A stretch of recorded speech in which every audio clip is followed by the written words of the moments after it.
नमस्कार साथियों, स्वागत है एक बार फिर से मेरे नई वीडियो में।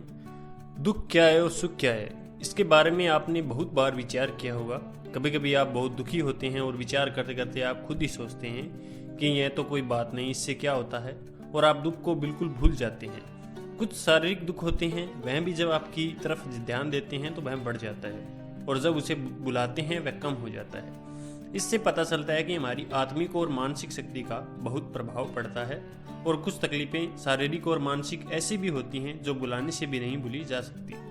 इसके बारे में आप ऐसा करें कि अपनी तकलीफ़ों को कागज़ पेंसिल लेकर लिखना शुरू कर दें, तो आप जान लें कि आप आधी तकलीफें भी लिख नहीं सकेंगे। यह भी कोई बात है कि फिर अंत में वह रह जाए जो आप लिख सकते हैं, तो आप फिर विचार करें। इससे ज़्यादा से ज़्यादा नुकसान हो सकता है, और उसके लिए तैयार हो जाए तो दुख दूर हो जाएगा। दुख और सुख मन के संकल्प विकल्प हैं।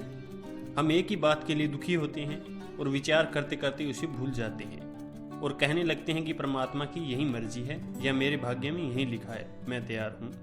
हर आने वाले दुख के लिए आपके तैयार रहना चाहिए, क्योंकि सुख होगा तो दुख भी साथ में आएगा, बल्कि दुख न हो तो सुख का क्या सार है।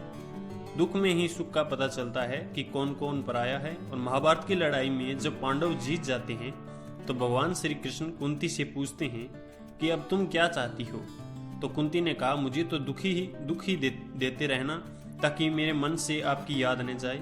दुख होगा तो मैं आपको भूल नहीं सकूंगी, आपको भुला नहीं सकूंगी। मेरा अपना अनुभव है कि विपत्ति में आप उसका मुकाबला करने के लिए अपने अंदर अधिक से अधिक शक्ति पैदा करें, क्योंकि दुख के समय धैर्य का होना बहुत जरूरी है। बहुत से लोग तो प्राण ही त्याग देते हैं या संसार से भागने की कोशिश करते हैं। यह कोई दुख को दूर करने का उपाय नहीं है।